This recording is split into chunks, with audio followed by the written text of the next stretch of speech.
Tim, 2006, in my mind, was the best, most dominant national team Olympic performance ever.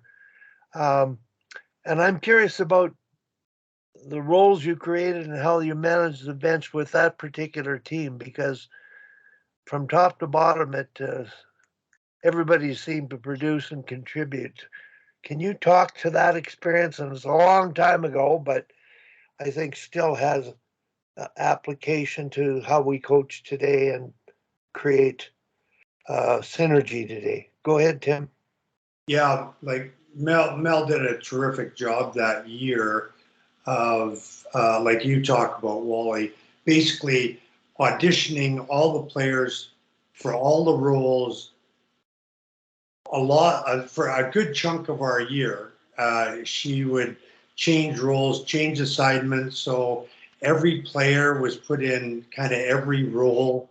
Um, so like power play roles, penalty killing roles, and even pet. You know, you're the extra players today, where you're maybe not going to get a lot of power play penalty killing time, and it helped us uh, in several ways. Number one, as Courtney mentioned, players can surprise you.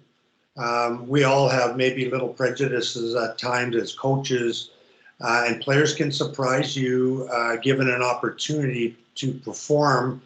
But so every game through that year until pretty late, maybe even into December, we left for Torino in third week of January. You know, going into every game, it would be, okay, Court, your line and Kim's line, you guys are going to be our power play groups today up front. And on defense, I'd have two power play or two D pairs that were going to be on the power play. The third D pair knew that their role was going to be penalty killing that day, and we would switch those every game. And, even up front, the lines would take turns being, sort of the third energy line, not playing as much. We could see how players reacted, both psychologically to being in a reduced role and physically. Could they give us their best in a reduced role? So Mel did a terrific job that year, sort of auditioning all the players for all the roles and learning a lot about the players and how they would handle those different roles going forward. And then going into Torino, we pretty much had two power play units, would be my memory, two power play units. But the beauty is, and I don't think we did have an injury, but the beauty is if everybody knows and understands and feels competent as a power play person, if there's an injury, really easy to slot somebody into a role to get some assistance. Same thing, penalty killing, like Court situation at Worlds, 14 penalties in a game, and Wally's situation in Salt Lake City, 8 penalties in the first period. You can't leave your best players sitting on the bench for a whole period. They need to be involved. And so it's really important, I think, as a coach, that all players gain an understanding of all the rules and be ready to fill those rules when you as a coach feel is the right time, or there's just a desperate need for the team to have you fill a role that you don't normally play. So, Mel did a great job that way, that year, Wally in particular.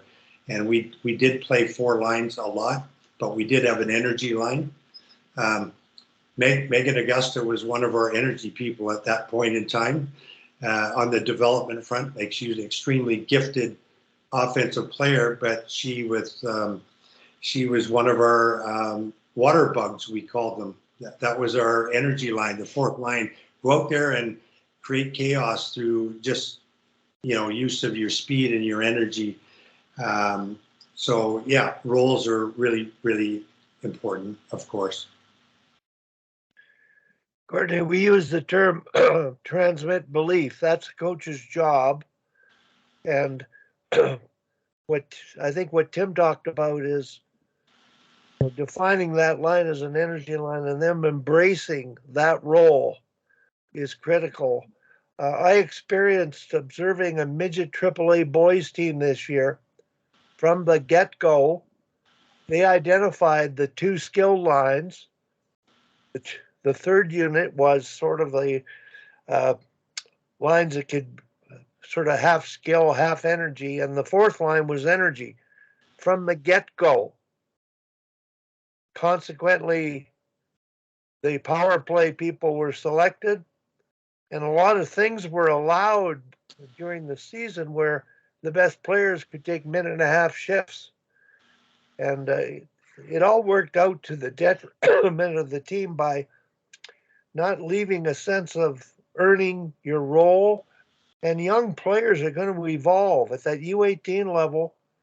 They're going to evolve into roles if given the opportunity. And that's the thing that always intrigued me about national U18, 22 development team, and senior teams.